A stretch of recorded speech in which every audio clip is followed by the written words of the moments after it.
السلام عليكم ورحمة الله وبركاته. مشاهدينا الكرام، نلتقي هذا اليوم مع الدكتورة غفران إقبال الشمري، عضو مجلس محافظة كربلاء والمرشح على انتخابات مجلس النواب العراقي ضمن قائمة الإعمار والتنمية. أهلا بكم دكتورة غفران. يا أهلا وسهلا بك أخي الكريم، وحياك الله وبياك. حياكم الله. بداية عرفينا من هي الدكتورة غفران إقبال الشمري؟ الاسم دكتورة غفران إقبال الشمري، أمين سر مجلس محافظة كربلاء، ورئيسة لجنة النقل والاتصالات، ونيابة بالنزاهة والقانونية والثقافة، بالإضافة لعضوية التربية والتعليم، بالإضافة إلى أنه أنا ممثلة معالي الوزير أحمد الأسدي وزير العمل والشؤون الاجتماعية. نعم.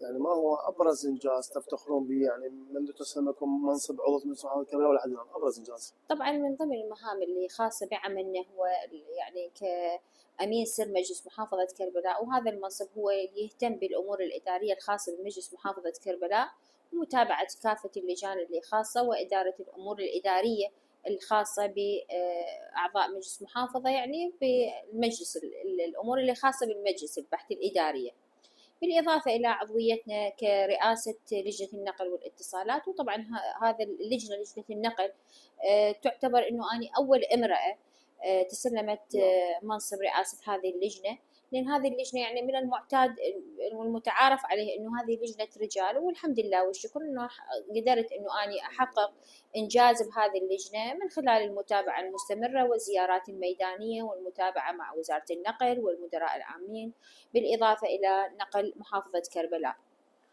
سمعنا من وسائل الإعلام أن حضرتكم مرشحين لمجلس النواب العراقي، حدثينا ما هي القائمة ورقم القائمة وتسلسل نعم، طبعا احنا قائمة التحالف الإعمار والتنمية. طبعا التسلسل رقم 12، بالإضافة إلى رقم القائمة 207.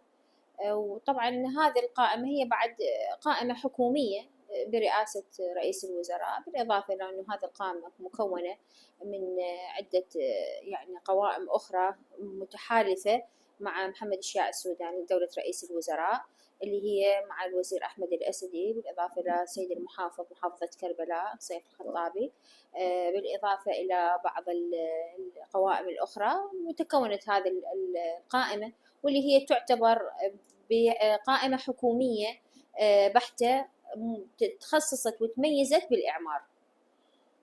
طيب ما هي المساعدات الإنسانية وغيرها اللي قدمتيها للناس في محافظة كربلاء؟ طبعا احنا مساعداتنا الإنسانية ما اقتصرت هسه فقط يعني من خلال منصبنا بمجلس محافظة كربلاء وأمين سر المجلس، يعني مساعداتنا الإنسانية والجانب الإنساني ومتابعة هذا الأمر يعني من زمان، لأن لدينا مؤسسة، أنا رئيسة المؤسسة، مؤسسة ساقي للثقافة والرعاية الاجتماعية، وهذه المؤسسة تختص بالجانب الإنساني بالإضافة إلى الجانب الثقافي والفكري، ولدينا العديد من الأعمال اللي يعني يشار لها بالبنان، واستمرينا بهذه الأمور من خلال إجراء العمليات، مساعدة الناس، زيارتهم طبعا ميدانيا للكشف عليهم ميدانيا، للوقوف على احتياجهم الفعلي. طيب ما هو الشيء الذي دفعكم لترشيح انتخابات مجلس النواب العراقي؟ طبعا الترشيح لمجلس النواب العراقي هنا من ضمن الواجب والمسؤولية والشعور بالمسؤولية، لأن هنا نحتاج إلى تغيير وتصحيح مسار، بالإضافة إلى الكثير من الأمور اللي تحتاج وقفة من عندنا، تحتاج إلى تغيير الوجوه، تحتاج إلى قرارات تصب بالمصلحة العامة لمصلحة العراق ومصلحة محافظة كربلاء بالخصوص. دكتورة غفران الشمري، كلمة أخيرة لوكالة النقاط الأنباء الدولية.